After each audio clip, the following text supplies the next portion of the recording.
I got married, but I kept my affair on the side for pleasure. Now, my husband found out, and he did this. It is barely my one. It's been a year since my wedding anniversary, and my marriage is already on the rocks. Is it wrong to be unsure about who you want to marry or keep as a side piece? Is it wrong to want to have an affair after marriage? Men have been doing it for years. Now it's a woman's turn. I'm suddenly being labeled with so many ugly words. I'm married and I kept having an affair with my ex, but unfortunately for me, my husband found out, and now he has done the worst thing possible as a form of revenge. I don't mean to burden you with, I've been through a lot recently, and I'm looking for advice, support, or just someone to tell that I'm not wrong. I'm a woman married to Nathan, a 29-year-old banker. We're the same age, and we've been married for a while, but we're going through a rough patch. I'm sorry to say that's not the case. We haven't even completed 1 year together as a married couple, and we are now living under separate roofs. I take responsibility for that. I've heard this so many times from people close to me, simply because I chose not to have a boring, isolated life, or simply because I refuse to keep my options closed. I don't wish to give unnecessary details, but I think it's important that I tell you a little background story.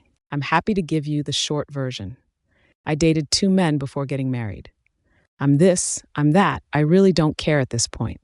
There's no word anyone wants to call me that. My husband hasn't called me since he found out the truth.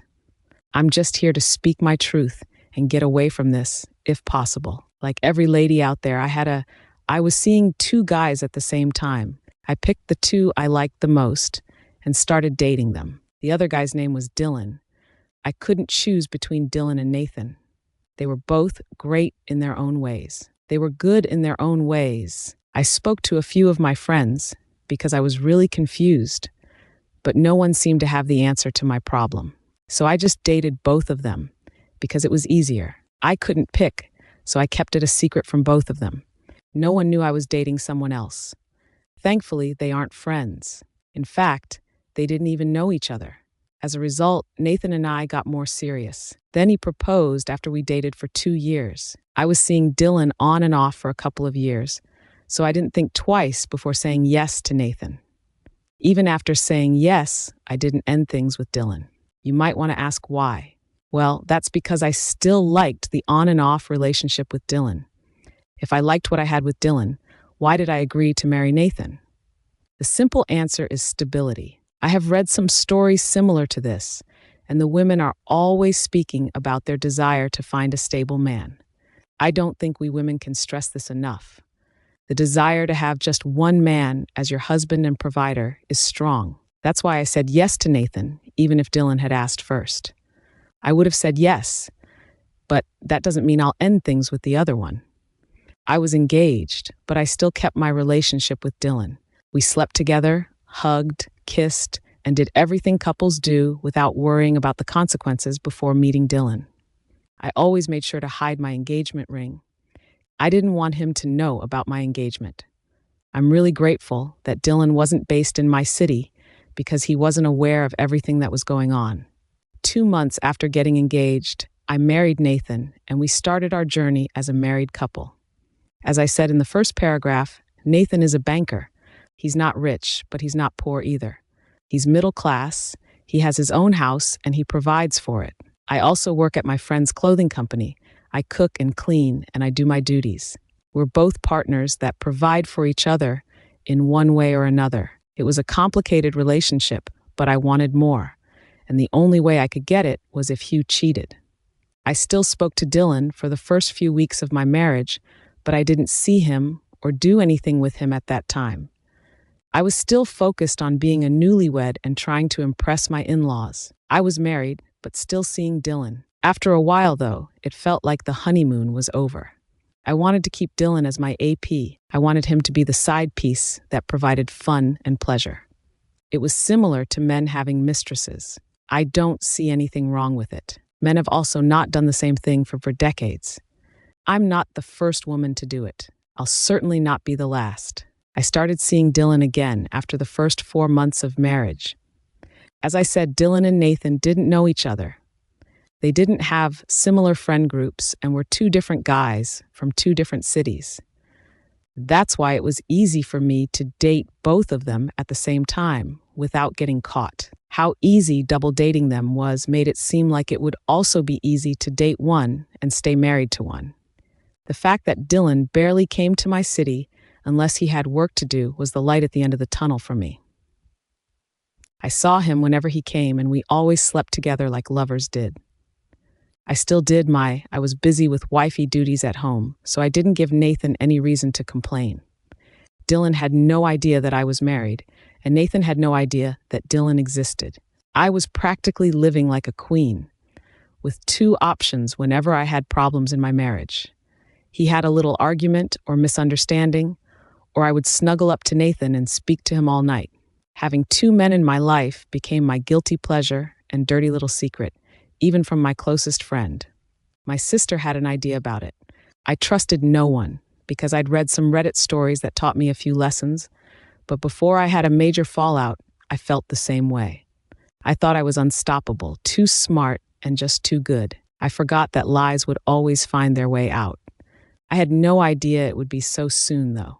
Nathan, oh Nathan, my husband is so smart. I always knew he was smart, but I think I might have underestimated just how smart he was. The fact that he was able to pick the red flags one by one until he caught me red, I was so foolish to let it get out. I didn't take care of the secret as well as I should have. I didn't hide things from Dylan as much as I should have. Everything was going well until Nathan caught me lying one day. It was a Saturday evening, and I had just gotten back from a long afternoon of pleasure with Dylan. Dylan had also taken me. I was surprised when Nathan came home. He usually visits his family on Saturdays. He was raised by his aunt, and his parents are both deceased. Every Saturday, he tries to go see his aunt at her home. She had a stroke 1 year before our marriage and has some health issues.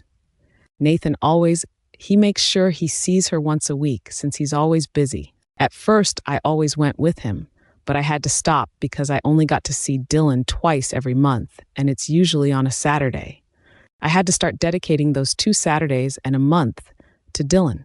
What gave me so much confidence that Nathan wouldn't be around was the fact, since we started dating and got married, Nathan had never missed visiting his aunt on Saturdays. I was so confident that I didn't bother hiding what Dylan bought for me outside. I just strolled in without a care in the world. Nathan usually got back very late on Saturdays after visiting his aunt, and I got back home at roughly 6. It was 6 p.m., way too early for him to be in the living room drinking a beer. I didn't notice his shoes or that the door was open. I just didn't think about it because I didn't expect him at all. I was in my own world, smiling from ear to ear as I looked at the bags I got. Then I saw my husband in the living room with a rubber band in his hand. I swear my heart stopped beating for a second before it started again. I was so shocked. I don't think words could describe the tension in the room. I felt like a thief caught in the act, holding several shopping bags and just getting home. Nathan didn't know I went out on Saturdays. The only reason I gave for not going with him was that I was too tired from work. So when my husband looked me in the eye and asked where I'd been and why, I was taken aback. I was holding shopping bags, so I told him I'd gone shopping with my sister and she'd given me a late birthday surprise. I'm not a child and I'm not dumb either. I could see doubt on Nathan's face when I gave my explanation. He wasn't buying it, but he didn't protest either. He watched me walk up the stairs and disappear into our bedroom. I remember sitting on the bed for almost 30 minutes without moving or trying to. I changed my clothes. I could tell from Nathan's expression that he doubted me, which wasn't ideal. I knew I had to be extra careful so I wouldn't get caught. I put up a fight. I really tried my best to keep everything a secret. That's why it hurts me so badly that despite all that effort, I still got caught. Do you know just how much risk I took? After getting caught the first time, I knew I had to stop seeing Dylan for about 2 months. I even started following Nathan to see his aunt. I did this because I knew Nathan suspected something. The fact that he was home that day was enough reason for me to watch my back. In order to get in his good books again, I had to bran. In a twist of events, I made the mistake of lying low. This led to a major hiccup in my finances. I quickly realized my mistake. Dylan started to suspect something was up. As I mentioned, I stopped seeing him for 2 months. That's 4 Saturdays without us meeting, as he's only available on 2 Saturdays a month. He asked to do a video call, and I agreed, without thinking. He'd been to my apartment once before, so he knew how it looked.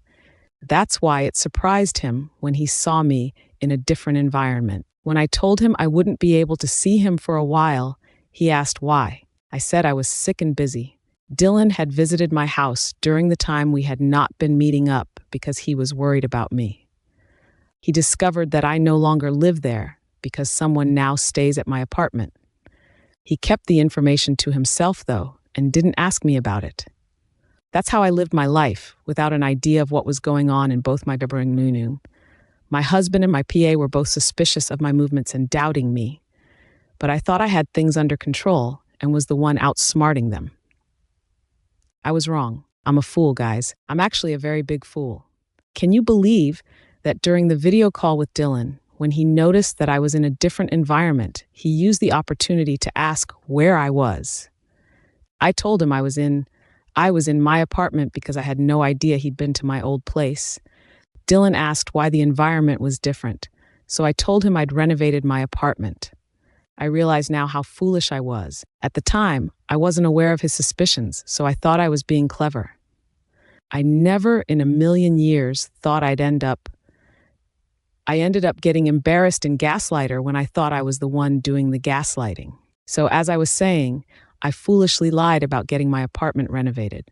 I even used that as an opportunity to say it was one of the reasons I couldn't see him. I told him that renovating the apartment was taking up a lot of my time and making me too busy, which is why I was getting sick. Dylan was actually very understanding and believed me. I forgot all about the video call and moved on with my life. I thought I was handling both relationships well and that I had managed to earn Nathan's trust again. That just makes me laugh at myself. This experience of mine has taught me that it's much easier to stay committed to one partner than to juggle so many relationships at once. It's much easier to be committed to one partner than to juggle so many relationships at once. When you're in a relationship, your head is always in a million places, and you're not always sure what you're doing. The worst thing in double dating is when both partners start doubting you. You're trying your best to cancel the doubt and make peace with both of them. What's even worse is when you have absolutely no idea that you're even being doubted in the first place. The idea that you're even being doubted in the first place is a tough one to face. Unfortunately for me, that's exactly what happened. I had no idea that I was being doubted until I discovered that Nathan had started doing some things I found extremely questionable. As I said earlier, I underestimated just how smart Nathan was. He was very smart, to say the least. Do you know that the only Nathan was home that Saturday because he thought I was up to something he wasn't comfortable with? I wasn't going with him to take care of my aunt, so he decided to stay home to see what I would do. I told him I was going to get coffee that morning before I left. I knew he normally left early in the morning, so I didn't have a problem leaving for him because he was sure I was going to see my aunt, but he didn't want to go out that day and waited until I arrived in the evening. He thought I was lying when I said I went shopping with my sister, because in the morning I told him I was going to get coffee. It's hard to believe how I went from getting coffee to spending the whole day shopping with my sister. I didn't even think about that. I was too shocked at the time to think straight. Can you believe that Nathan decided to take matters into his own hands and ask my sister if I actually went shopping with her? He did it in such a smart way, by the way, in a way that would not raise suspicions at all. My sister is 2 years younger than me, and she lives with my parents. Nathan actually visited my home without telling me he was going to. He made it look casual, just as he thanked my sister for the gifts. My sister then denied giving me any gift. She could have called me first or just gone with the flow until she understood what was going on. Instead, she decided to deny taking me shopping. Nathan is very goofy. He makes a lot of jokes, so my parents took what he said as a joke. No one thought of telling me. I didn't think it was necessary to call me because, as I said, no one knew I was with two men except me.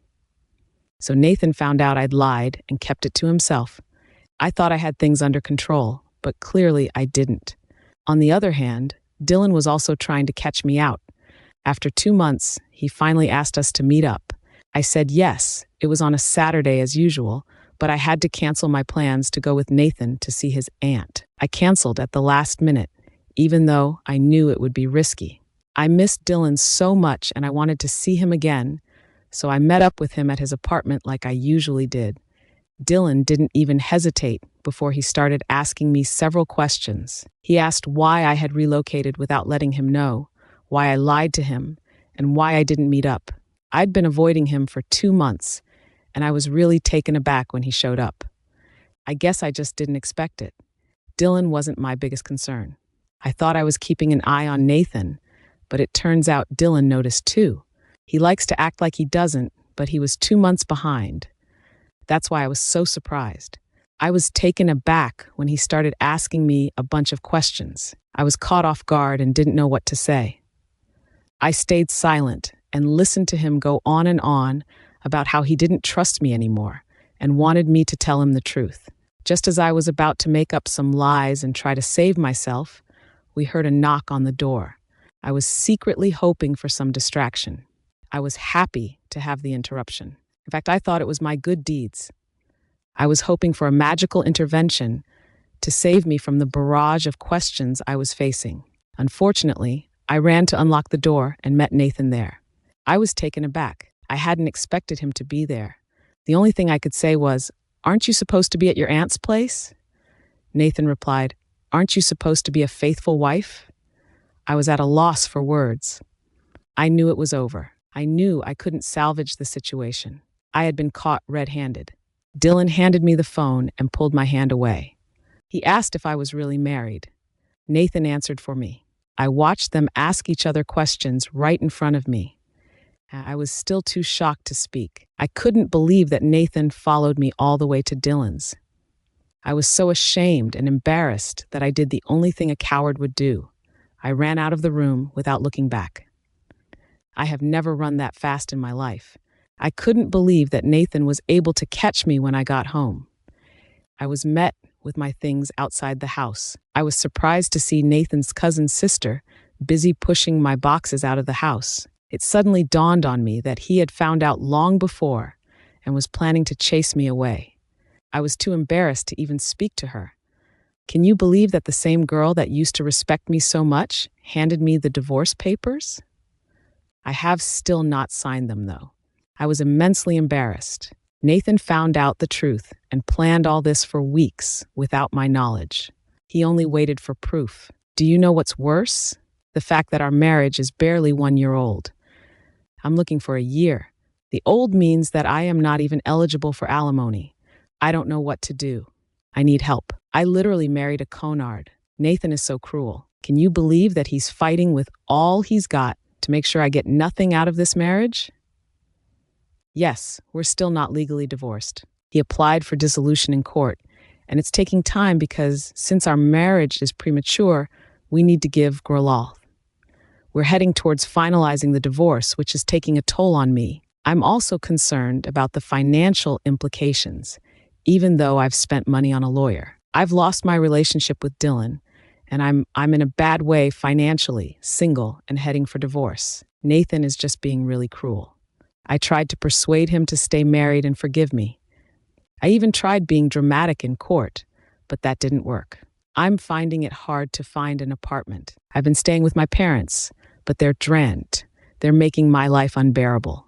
They keep telling me I messed up my life. Like I don't know that already. I'm tired of my sister looking down on me every day. My neighbors are gossiping because everyone saw me dragging my boxes back 5 months ago with no ring on my finger. Yes, Nathan, I took his ring back. I've been staying with my parents for the past 5 months. Everyone already knows I'm not on good terms with Nathan. This divorce has caused me a lot of shame, embarrassment, and I'm sure it will take a long time to recover from the damage I've caused myself.